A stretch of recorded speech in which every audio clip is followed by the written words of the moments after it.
एक छोटा लड़का एक चालाकी करता है। वो ट्रैफिक सिग्नल को रेड कलर से पेंट कर देता है। सामने से आती ट्रेन समझती है कि रुकने का सिग्नल है और वो सच में रुक जाती है। उसे मौका मिल जाता है। वो जल्दी से अपना भारी भरकम बैग ट्रेन में चढ़ा देता है और खुद भी फ्री राइड के लिए चढ़ने की कोशिश करता है।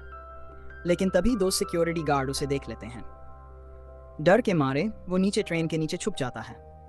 तभी ट्रेन चलने लगती है। उसकी जान हलक में अटक जाती है। किसी तरह वो बाहर निकलता है और किस्मत से पास ही एक कन्वेयर बेल्ट दिखता है। उसे पकड़कर वो आखिरकार ट्रेन पर चढ़ जाता है। इस लड़के का नाम है आदित्य स्पेवी। उम्र सिर्फ 10 साल, लेकिन दिमाग किसी इंजीनियर से कम नहीं। कुछ वक्त पहले उसने एक खास तरह की स्विमिंग मशीन बनाई थी और जीत लिया बेल इनोवेशन अवार्ड। जब उसने ये खुशखबरी अपने पापा को दी, पापा ने उल्टा कह दिया, इतनी कार्टून देखना बंद कर। बिल्कुल भी भरोसा नहीं किया। वो मम्मी के पास गया, लेकिन मम्मी एक इंसेक्ट साइंटिस्ट हैं, दिन रात लैब में रहती हैं और बेटे की बातें अनसुनी कर देती हैं। ठुकराए जाने का दर्द लेकर आदित्य ने ठान लिया, वो अकेले वॉशिंगटन जाएगा अपना अवार्ड लेने। ट्रेन ने मुश्किल से एक स्टेशन पार किया था कि आदित्य को दिखा कुछ गार्ड्स उसकी तरफ ही आ रहे हैं। उसने फौरन खुद को एक लगेज कार में छुपा लिया। गार्ड्स ने हलचल सुनी और चेक करने आए, लेकिन दरवाजा अंदर से लॉक था। वो झांक कर देखने लगे और बोले, क्या पोस्टर है यार, नाक से बहती नकल भी दिख रही। तभी ट्रेन ने फिर से सीटी मारी। गार्ड को जाना पड़ा। आदित्य बच गया। सफर लंबा था, सो वो कार में सो गया। जब ट्रेन अगली जगह पहुंची, शाम हो चुकी थी। नींद से जागा तो पास में एक हॉट डॉग स्टॉल देखा और भूख लग गई। मम्मी कभी उसे हॉट डॉग खाने नहीं देती थी, कहती थी जंक फूड है, लेकिन आज कोई रोकने वाला नहीं था। उसने एक एक्स्ट्रा लोडेड हॉट डॉग मंगवाया। उसी वक्त दो पुलिस वाले पास आए। हाथ में उसका मिसिंग चाइल्ड वाला पोस्टर था। आदित्य ने फौरन अपना चेहरा दूसरी तरफ घुमा लिया और मन ही मन बोला, मुझे मत देखो, मुझे मत देखो। और सच में पुलिस वाले उसे नहीं पहचान पाए, पर दुकान वाली आंटी ने पहचान लिया। लेकिन सोचा, पोस्टर में इनाम का कोई जिक्र नहीं है, तो हॉट डॉग बेचने में ही फायदा है। आदित्य वापस ट्रेन में चढ़ा और पेट भर खा लिया। पर जैसे ही भूख शांत हुई, उसे एक खालीपन महसूस हुआ। वो बहुत अकेला महसूस करने लगा। उसे मम्मी की याद आ रही थी। उस रात वो सो नहीं सका। जब ट्रेन वॉशिंगटन पहुंची, उसने भारी बैग उठाया और बाहर निकला। थोड़ी दूर जाकर एक इलेक्ट्रिक बॉक्स देखा। उसने उसमें अपना आधा सामान छुपा दिया, सिर्फ जरूरी चीजें निकाल ली। तभी एक पुलिस जीप आई। उन्हें लगा ये बच्चा किसी सरकारी चीज को नुकसान पहुंचा रहा है। वो उसे पकड़ने दौड़े और आदित्य भाग पड़ा। एक खतरनाक मोड़ पर दोनों पहुंचते हैं। सामने ब्रिज खुला हुआ था। पुलिस वाला हंसते हुए बोला, अब कहां जाएगा बेटा? पर आदित्य ने सीधा छलांग मार दी। दोनों हाथों से ब्रिज की रेलिंग पकड़ ली। नीचे नदी थी और उसका बैलेंस डगमगा रहा था। पुलिस वाले की सांस अटक गई। वो बस देखता रह गया। किसी तरह आदित्य ने पैर जमाए और जैसे ही ब्रिज दोबारा जुड़ा, वो चढ़कर पार पहुंच गया। इस पूरे हादसे में उसकी पसलियों में चोट लग गई थी। थका हारा वो सड़क पर खड़ा होकर लिफ्ट मांगने लगा।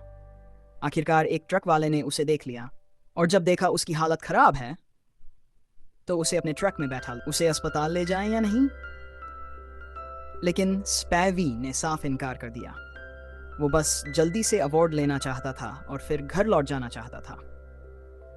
एक पूरी रात की लंबी थकाऊ यात्रा के बाद कार आखिरकार स्मिथसोन संस्थान के सामने आकर रुकी। यही था स्पैवी का मंजिल। चाचा जी को शुक्रिया कहकर और अलविदा कहने के बाद स्पैवी उस शानदार साइंस से भरे भवन में घुसा। वो बड़े कॉन्फिडेंस से रिसेप्शनिस्ट से बोला, मैं स्पैवी हूँ, अवार्ड लेने आया हूँ। लड़की ने उसे ऊपर से नीचे तक देखा और तुरंत उपाध्यक्ष को फोन कर दिया। एक 10 साल का बच्चा आया है, कहता है कि वो अवार्ड जीत चुका है। उपाध्यक्ष हैरान परेशान भागते हुए खुद नीचे पहुंचे। वो यकीन ही नहीं कर पा रहे थे कि सामने खड़ा ये बच्चा दावा कर रहा था कि उसने परपेचुअल मोशन मशीन, यानी ऐसी मशीन बनाई है जो बिना रुके चल सकती है।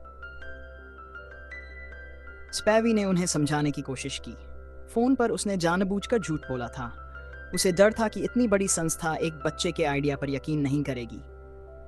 हालांकि उसने दिल से सब कुछ समझाया, फिर भी उपाध्यक्ष पूरी तरह माने नहीं। जैसे ही वो जाने को उठे, स्पैवी झट से बोल पड़ा, मैंने तो सिर्फ इलेक्ट्रॉनों के अट्रैक्शन लॉ को अप्लाई किया है न्यूक्लियर स्ट्रक्चर पर और एक नेगेटिव फील्ड सेट किया है जिससे इंजन चलता रहे। उसने इतने क्लियर तरीके से भौतिकी के लॉज समझाए कि उपाध्यक्ष की आंखों में चमक आ गई, जैसे कोई छुपा खजाना मिल गया हो। वो बेहद इमोशनल हो गए। स्पैवी को गले लगाया और जब उन्हें पता चला कि उसके पसली में चोट है, तुरंत उसे हॉस्पिटल ले गए। जांच में पता चला कि चोट ज़्यादा सीरियस नहीं है, तो उन्होंने जल्दी जल्दी उसे कपड़े पहनवाए, यहाँ तक कि पट्टी तक ढंग से चेक नहीं की। अवार्ड फंक्शन के दिन स्पैवी को पूरी तरह सजाकर एक छोटे लेकिन समझदार आदमी की तरह स्टेज पर लाया गया। वहां देश भर से आए एक्सपर्ट्स मौजूद थे। सब उसके बनाए मैग्नेटिक मोटर व्हील को देखकर दंग रह गए। लोगों ने उसकी तारीफों के पुल बांध दिए, लेकिन स्पैवी ने जब चारों तरफ देखा तो कुछ अमीर लोगों की नकली मुस्कानें देख लीं। वो समझ गया, ये दुनिया उतनी सच्ची नहीं है जितनी दिखती है। होस्ट ने उसे मंच पर बुलाया और 10 साल का ये छोटा लड़का सैकड़ों बुद्धिजीवियों के सामने बिल्कुल भी नहीं घबराया, बल्कि पूरे कॉन्फिडेंस से बोलना शुरू किया। आज मैं 3 बातें कहना चाहता हूं। पहली, उसने जूरी का शुक्रिया अदा किया कि उन्होंने उसकी उम्र को उसकी काबिलियत पर भारी नहीं पड़ने दिया।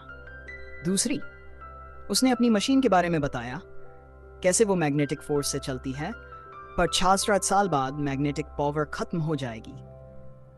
और ये बताने में देर नहीं लगाई कि असली परपेचुअल मशीन का रास्ता भी बहुत लंबा है। लेकिन तीसरे पॉइंट पर आकर वो चुप हो गया, जैसे वक्त थमसा गया हो। होस्ट ने पूछा, तीसरी बात क्या है? अब की बार उसकी आवाज कांप रही थी। लोग हैरान रह गए। इस खुशी के मौके पर ऐसा भारी माहौल क्यों? क्योंकि कोई नहीं जानता था कि स्पैवी हजारों किलोमीटर का सफर सिर्फ अवार्ड लेने नहीं, बल्कि अपने दिल की आवाज दुनिया को सुनाने आया था। वो सिर्फ विज्ञान में खोया रहने वाला बच्चा था, जबकि उसका भाई गन चलाने में इंटरेस्टेड था। स्पैवी ने एक बार गन के साउंड वेव का चार्ट बनाने की कोशिश की, सोचा था भाई के साथ साइंस शेयर करूंगा, पर गन गलती से चल गई, पर लेकर सिर्फ भाई की लाश गई। उसी दिन से स्पैवी खुद को दोष देता रहा। कई बार खुद को खत्म करने का भी सोचा, पर एक दिन पापा ने वक्त रहते बचा लिया। आज वो यहाँ खड़ा है ताकि माँ बाप सच्चाई जाने और शायद उसे माफ कर दें। उसकी बातों में दर्द था, सच्चाई थी, और उसकी मासूमियत ने पूरे हॉल को खामोश